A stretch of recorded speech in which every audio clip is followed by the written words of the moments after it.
At exactly 1:56 in the afternoon on the 11th day of the 8th month of the 2012th year in the Common Era, as the mercury was settling comfortably at 82 degrees Fahrenheit, and the last cumulus cloud over the town of Bishop's Cherry was dissolving at an uncharacteristically fast pace, John Gloop died.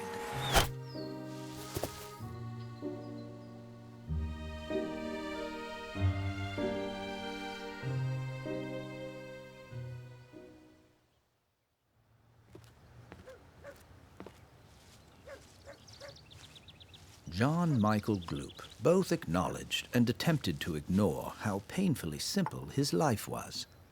Professionally, John worked for Green Thumbs Up Incorporated as a horticulturalist, eagerly exploring the engineering behind plant cultivation for human endeavors. Every morning, without exception, John Gloop shared an individual cup of coffee with a different plant in his garden. As the caretaker of his beloved plants, John felt it incredibly important to give each plant individual and undivided attention. On this particular Saturday, however, John Gloop's thoughts were elsewhere.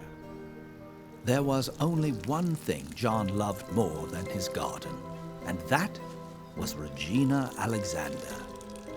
Regina, who was in John's eyes lavishly plain and stunningly simple, only gardened because it gave her the chance to spend more time with John Gloop.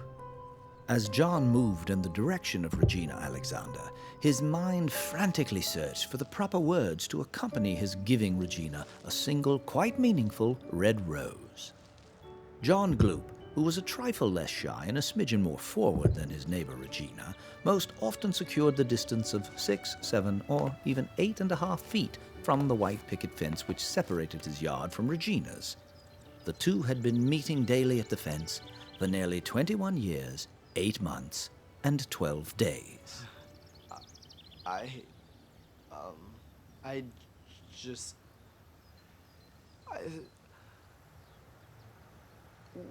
As John desperately struggled to find the right words, Regina Alexander stood patiently.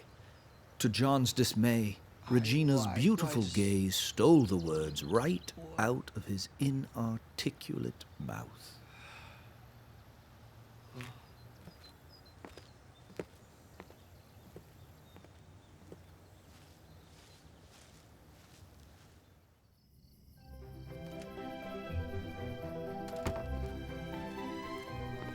Awake, my princesses. I'm sorry to disturb your beauty rest.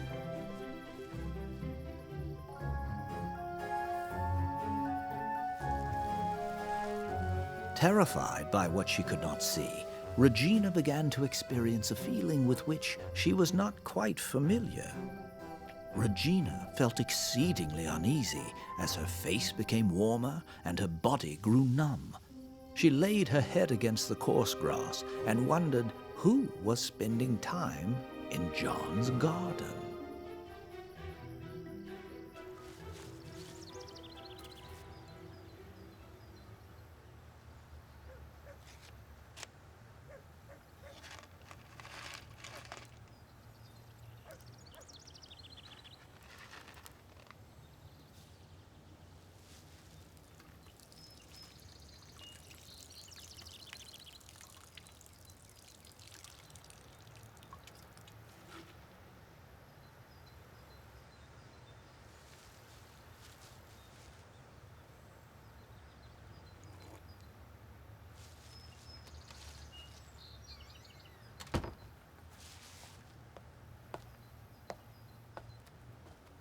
John's delight in seeing Regina Alexander quickly faded as he noticed an unusually somber look upon her troubled face. Just 1 hour, 27 minutes, and 36 seconds prior, devastating news was delivered to Regina during a routine visit to the doctor. There was only one person with whom Regina felt comfortable sharing this news. John did not hesitate to retrieve the note, but when he read that Regina was diagnosed with cancer, he certainly did not know how to respond.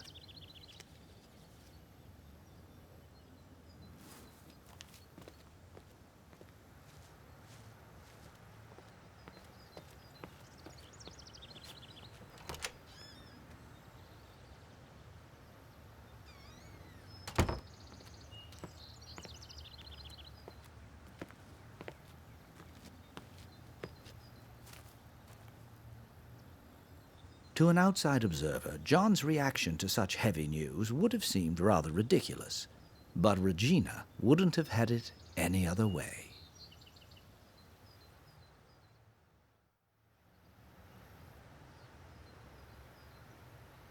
John's obsession with this particular plant left Regina utterly confused. Had Regina known that John's time was being spent with this plant rather than another woman, Regina would have certainly felt much different than she did at the moment.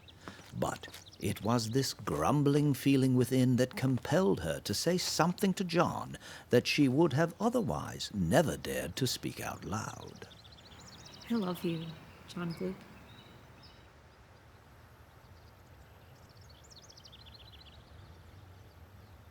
John Gloop took a brief pause to see if his beloved Regina would continue, so that he would not have to. Regina, under the impression that John's inability to respond meant that John was, in fact, in love with another woman, felt forlorn and heartbroken. Little did she know that John's time in his garden was nothing less than a labor of love. Because John's presence at work was not much appreciated over the past 9 years, John's boss began recommending that he take off every Monday. On this particular Monday, one of John's co-workers, after spilling a vial, decided to steal a vial of that same liquid from John's desk. As he was about to leave, however, he noticed a photocopy of a unique-looking plant by John's computer. In a sudden rush of excitement, John's co-worker dialed John's number to discuss this cancer-curing plant.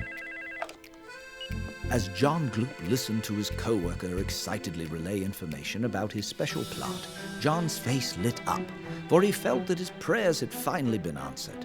That was, until it became apparent that his co-worker was only interested in the wealth associated with claiming rights to the engineering of this plant. John, knowing that the severity of Regina's cancer would not withstand years or even months of government testing, hung up the phone in an instant.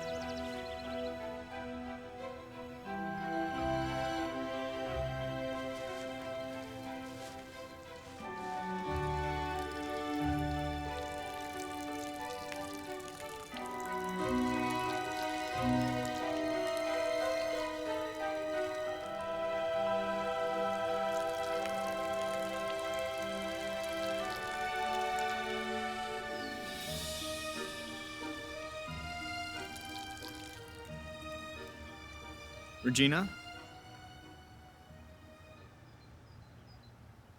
I love you too.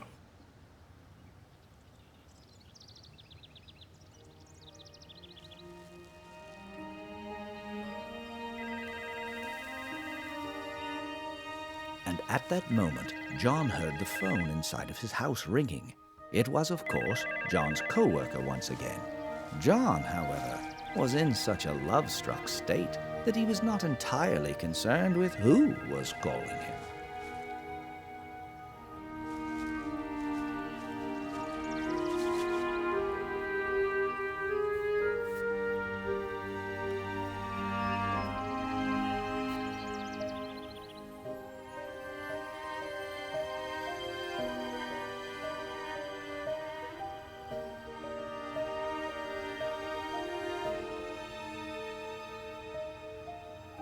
And it was because John did not answer the phone that his co-worker decided he would drive over to John's house to speak with him directly.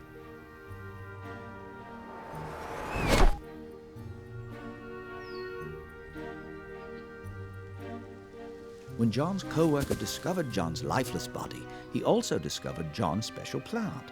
Without hesitation, he uprooted the plant and transported it back to the laboratory. John's co-worker, within 5 months, 23 hours, and 2 days, would successfully finalize the patent for the hybridization of this special plant in his name. It would, in fact, slow down the progression of cancer so drastically that a human could effectively develop the disease at birth and live a healthy life well past 130 years old with the supplementation of this plant.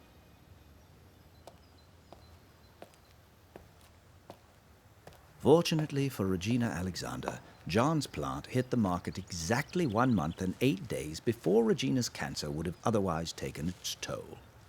Unbeknownst to Regina, John's work saved her life, and John, who would have loved nothing more than to show Regina how much he truly cared about her, was in essence able to do just that. After she became well once more, Regina took it upon herself to take care of John's garden in his absence, tending to each plant just as John would have. And Regina was just one of millions whose lives would eventually be saved by John Michael Gloop.